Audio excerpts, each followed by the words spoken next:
Ada teriakan minta tolong, terus pas keluar tersangka lari yang di korbannya di sana lah keliling. Oh, tergeletak bu. Sudah tergeletak di dekat pintu.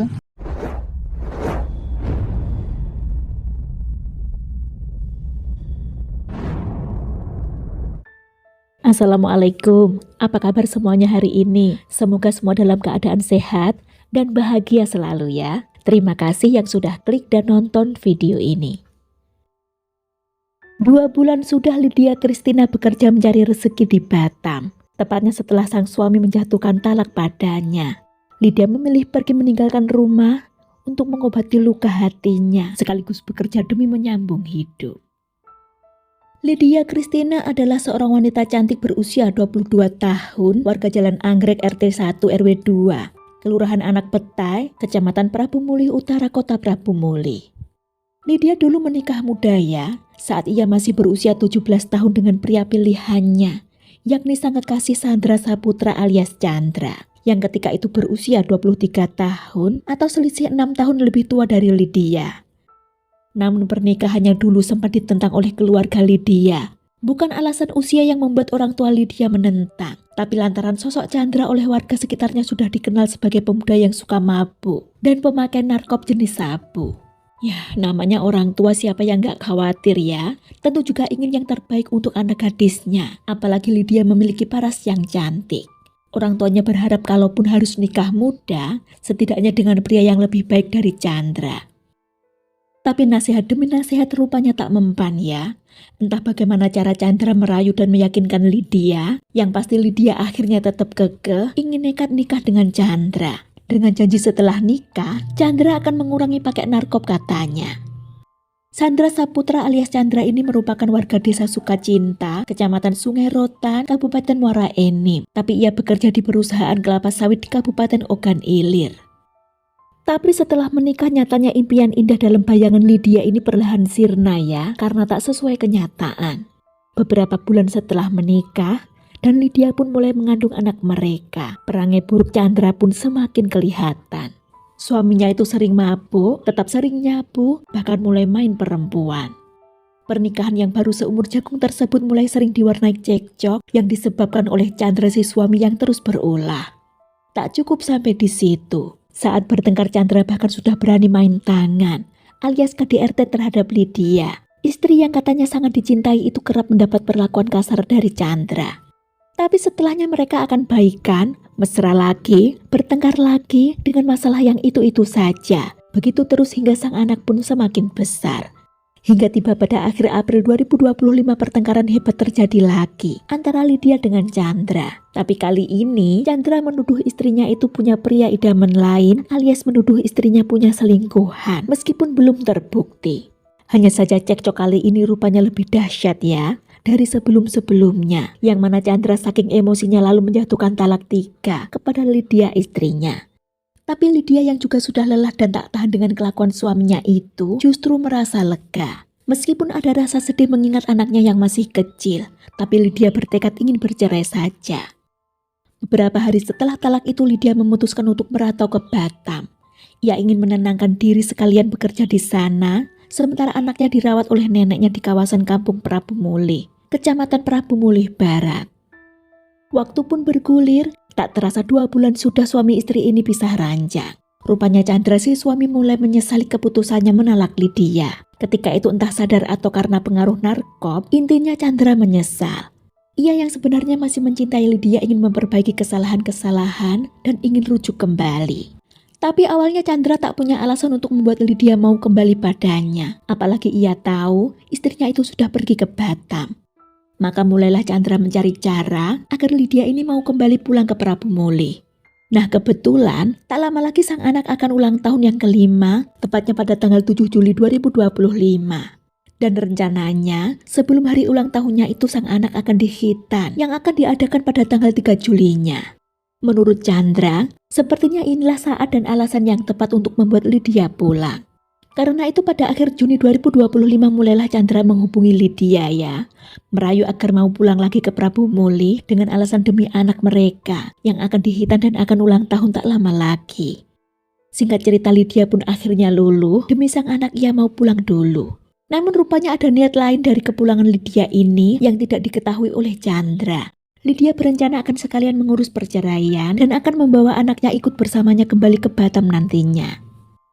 29 Juni 2025 Lydia tiba di Prabu Mulih kampung halamannya dan langsung menuju rumah orang tuanya yang ada di Jalan Anggrek RT 1 RW 2, Kelurahan Anak Petai, Kecamatan Prabu Mulih Utara, Kota Prabu Mulih. Lantaran Lydia pulang, anaknya pun diambil ya dari rumah sang nenek. Di tanggal 2 Juli 2025, Chandra yang sudah mendengar Lydia pulang juga datang ke rumah mertuanya itu. Karena sesuai rencana di tanggal 3-nya nanti, si anak akan dihitan. Tanggal 2 Juli malam, Chandra mengajak Lydia dan anaknya ke pasar malam di kawasan Taman Prabu Jaya, tepatnya di Jalan Ahmad Yani, Kecamatan Prabu Mulih Timur.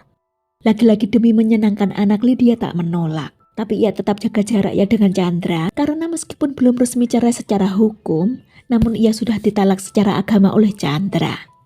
Saat di pasar malam, Chandra yang melihat kebahagiaan Lydia dan anaknya, lantas semakin kuat nih keinginannya untuk kembali rujuk dengan istrinya itu. Sepulang dari pasar malam sekira pukul 1:30 dini hari di tanggal 3 Juli, mereka tiba di rumah orang tua Lydia. Tapi kala itu rumah dalam keadaan sepi sebab orang tua Lydia sedang pergi ke Sekayu. Sementara adik laki-laki Lydia yang berinisial NR yang masih remaja itu sudah tidur. Tak berapa lama setelahnya, Chandra mulai beraksi. Ia mendekati Lydia, mencoba merayu mengajaknya rujuk. Tak hanya itu, Chandra yang katanya sudah 2 bulan tak berhubungan badan, mencoba mengajak Lydia untuk berhubungan suami istri. Namun ditolak oleh Lydia. Dengan alasan mereka sudah pisah secara agama karena Chandra memang sudah menalaknya 2 bulan lalu. Tapi Chandra yang nafsunya kadung di ubun-ubun ini terus mendekat ya. Saat itulah Lydia yang merasa kepepet lalu melakukan video call dengan teman laki-lakinya. Mengadukan ulah Chandra yang memaksanya melakukan hubungan intim. Nah, Chandra yang melihat itu semakin marah ya. Karena itu sengaja terus dipepetnya Lydia supaya segera mengakhiri panggilan video call itu dengan pria lain.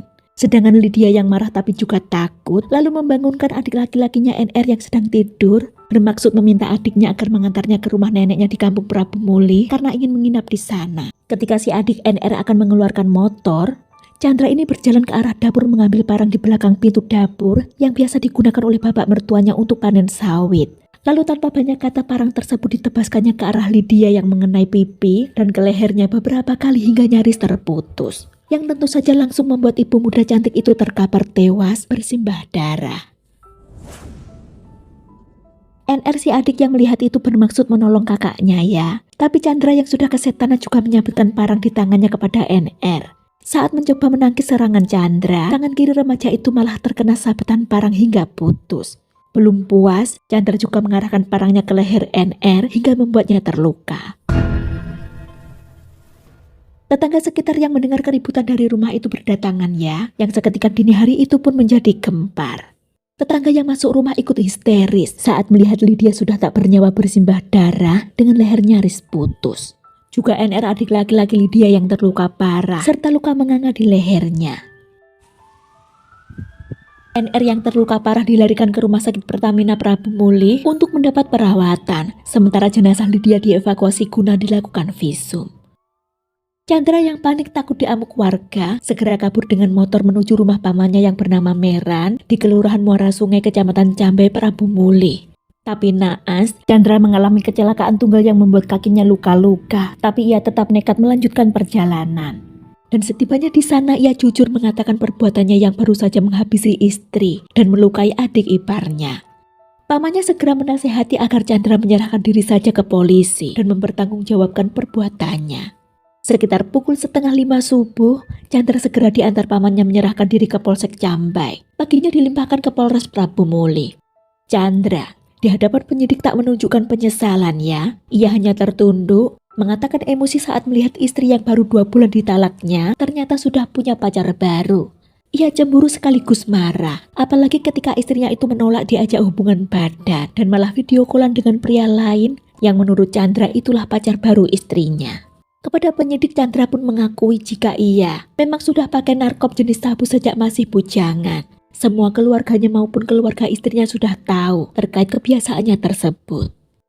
Atas ulahnya ini, Sandra Saputra alias Chandra dijerat dengan pasal 44 ayat 3 Undang-Undang Nomor 23 Tahun 2004 tentang kekerasan dalam rumah tangga yang menyebabkan korban meninggal dunia dengan ancaman hukuman 15 tahun penjara. Lalu pasal 80 ayat 2 Jungto pasal 76C Undang-Undang nomor 17 tahun 2016 tentang penetapan Perpu nomor 1 tahun 2016 tentang perubahan kedua atas Undang-Undang nomor 23 tahun 2002 tentang perlindungan anak dengan ancaman hukuman 5 tahun penjara. Selain itu, ia juga dijerat dengan pasal 338 KUHP tentang pembunuhan dengan ancaman pidana penjara maksimal selama 15 tahun.